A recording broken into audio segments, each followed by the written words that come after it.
Bismillahirrahmanirrahim. Assalamualaikum warahmatullahi wabarakatuh. Kali ini kita berjumpa lagi dan saya akan membahas tentang bagaimana sih tips untuk lulus di Gontor pada tahun 2022 kali ini. Support aku ya dengan cara klik subscribe dan nyalain lonceng belnya supaya aku tetap semangat bikin konten baru yang inspiratif dan menyenangkan. Nah, yang pertama pastinya teman-teman harus menyiapkan mental teman-teman, karena teman-teman harusnya udah tahu ya, kalau misalkan di Gontor itu ketat dan lain sebagainya, itu harus teman-teman persiapkan mentalnya. Kalau misalkan ngelanggar peraturan bisa kena hukuman, kemudian hukumannya juga dijemur dan lain sebagainya gitu. Jadi teman-teman pernah tahu lah pasti cerita-ceritanya. Kalau misalkan teman-teman belum tahu cerita-ceritanya ya sebenarnya banyak searching di YouTube juga. YouTube aku juga sendiri kan udah sering gitu loh membahas tentang Gontor itu seperti apa, peraturannya seperti apa gitu. Jadi teman-teman di sini yang pertama harus menyiapkan mental banget. Kemudian yang selanjutnya selain teman-teman menyiapkan mental, jadi kalau di sana itu kan pasti digembleng ya dan sangat-sangat disiplin dengan waktu. Jadi selain mental yang harus dipersiapkan, teman-teman juga harus menyiapkan materi. Jadi nggak ada nih tiba-tiba teman-teman ujuk-ujuk masuk Gontor pakai orang dalam gitu, nggak ada sama sekali. Di Gontor nggak ada. Jadi di Gontor itu purely semuanya itu berdasarkan ujian masuk tesnya itu dia lolos apa enggak.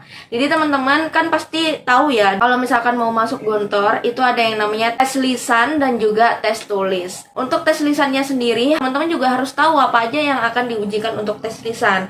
Nah, untuk tes lisan sendiri ada 2 penguji, 2 bahkan kadang 2-4 lah tergantung, tapi biasanya 2 penguji kalau untuk teman-teman yang calon pelajar. Nah, yang di sini materi-materi apa sih yang bakalan diujikan buat teman-teman? Nah, di sini ada psikotes, kemudian baca Quran, tajwid, surat-surat pendek, hafalan doa sehari-hari, praktek ibadah. Nah, itu semua harus teman-teman kuasai supaya teman-teman bisa menjawab pertanyaan pada saat ujian lisan. Nah, kemudian untuk ujian tulis sendiri juga teman-teman harus tahu materinya apa aja. Apa aja sih pelajarannya yang akan diujikan? Mata pelajaran yang akan diujikan pada saat ujian tulis yaitu IMLA. Nah, IMLA ini paling susah. Apa sih IMLA itu? IMLA adalah dikte Arab. Nah, di sini aku udah bahas banyak banget dan teman-teman kalau misalkan mau tahu lebih lengkapnya, sebenarnya aku kan udah ada ini bikin buku. Untuk teman-teman yang calon pelajar, kalau teman-teman mau beli, teman-teman bisa langsung klik kolom komentar ya. Di situ nanti aku pin. Teman-teman bisa beli lewat admin aku ataupun lewat Shopee. Di situ nanti aku sertakan link atau teman-teman bisa langsung ke Instagramnya Infogontor @infogontor, di situ juga ada. Nah, di sini juga aku udah bahas tentang ujian lisan dan juga ujian tulis di sini.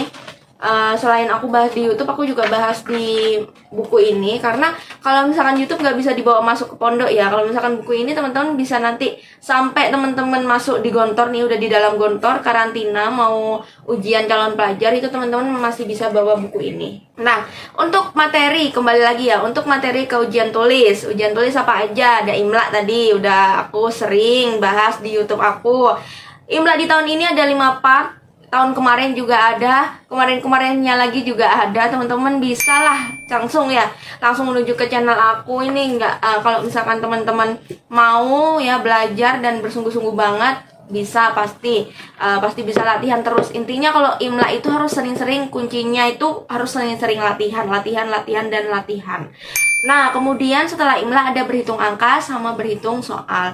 Berhitung angka sama berhitung soal yang kayak gimana sih? Apa berhitung angka tuh angka-angka aja, soal aja gitu. Ya memang kalau berhitung angka itu memang semuanya itu tentang angka-angka gitu. Kalau misalkan berhitung soal juga tentang soal-soal gitu. Soal cerita lah ya. Untuk lengkapnya aku udah pernah bahas juga untuk berhitung angka dan berhitung soal, tapi nanti next video nanti bakalan aku bahas lagi insya Allah. Kalau misalkan ada waktu nanti aku bahas lagi untuk yang 2022 ini. Dan di sini juga emang udah aku bahas juga masalah berhitung angka sama berhitung soal juga udah ada di buku ini lengkap. Nah, kemudian selain untuk ujian, materi dan sebagainya, teman-teman juga yang ketiga adalah teman-teman harus persiapkan barang-barang apa saja sih yang harus dibawa. Misalkan yang agak ribet nih yang putri ya. Kalau misalkan yang putri itu harus mukenanya harus seperti ini, bajunya harus seperti ini, kerudungnya juga harus sesuai standar gontor putri gitu. Jadi teman-teman harus tahu dulu sebelum teman-teman mengetahui. Misal teman-teman belum tahu nih ya, teman-teman bisalah cari info. Pasti di YouTube aku udah sering bahas ini yang barang-barang, mau gontor putra mau gontor putri, aku udah pernah bahas. Jadi teman-teman tinggal ditonton aja, pasti ngerti. Kemudian untuk yang keempat, teman-teman itu harus mengetahui peraturan-peraturan apa aja yang ada di gontor.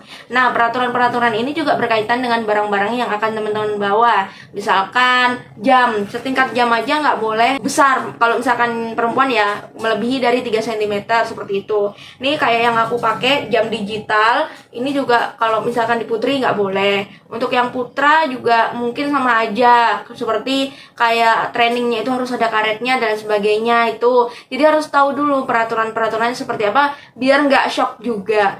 Terus misalkan nih teman-teman ada pertanyaan, Kak, apakah kita harus mengetahui semua peraturan? Kan memang juga informasi yang ada di media sosial kan juga minim. Ataupun teman-teman nanti bisa tanya ke guru-guru alumninya teman-teman, atau nanti teman-teman yang ikut Bimago juga teman-teman bisa tanya ke ustadz-ustadzah, atau nanti nggak apa setaunya teman-teman aja dulu. Nanti calon pelajar tuh nggak langsung tiba-tiba dihukum kok, enggak.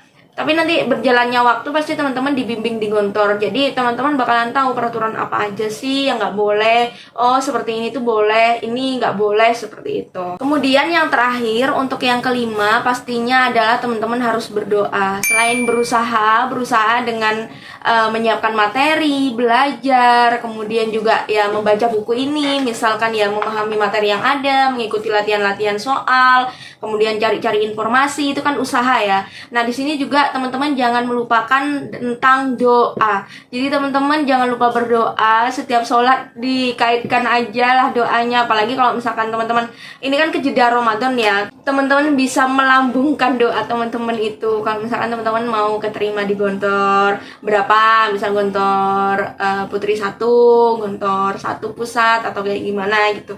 Intinya jangan melupakan doa, karena doa itu pasti mengiringi sebuah usaha kita. Nah, seperti itu teman-teman. Semoga teman-teman yang ikut untuk ujian masuk Gontor 2022 ini lulus semuanya, yang nonton video aku, amin. Sekian video dari saya, semoga bermanfaat. Jangan lupa diklik tombol subscribe, like, dan komennya. Terima kasih sudah menonton. Wassalamualaikum warahmatullahi wabarakatuh.